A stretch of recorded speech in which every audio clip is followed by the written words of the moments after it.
Lalaking tumangay ng motorsiklo sa Pasig City, arestado matapos ang matagumpay na operasyon ng Pasig City Police Station. Motorsiklo ng biktima na recover. Ang buong detalye ay mula kay Patrolman Reynan Jade Gravera.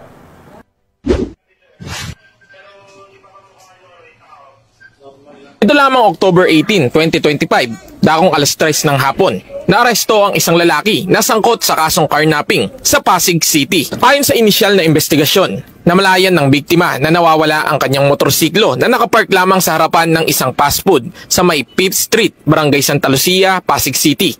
Agad nitong nireport sa himpilan ng Pasig City ang pangyayari na agad namang nirespondihan ng mga tauhan ng Substation 7, Rosario. Nagsagawa ng backtracking ng mga CCTV footage malapit sa pinangyarihan kung saan natangay ang motorsiklo ng biktima. Nang makuha ng kapulisan ang pagkakakilanlan ng sospek, agad silang nagsagawa ng follow-up operation kasama ang mga tauhan ng OnCar Pasig.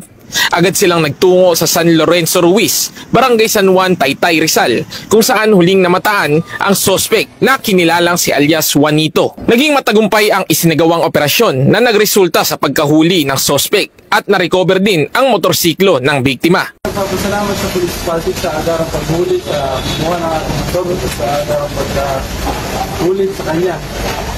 Maraming salamat po. Ito po ang salamat sa ating Police Pasig. Maraming salamat po. Mabuhay ang Police Pasig.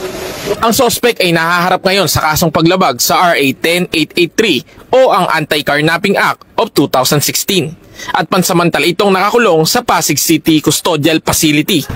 Mula dito sa Eastern Police District, ako po ang inyong PNN correspondent, Patrolman Reynan Jade Gravera, alagad ng batas, tagataguyod ng Balitang Pulis.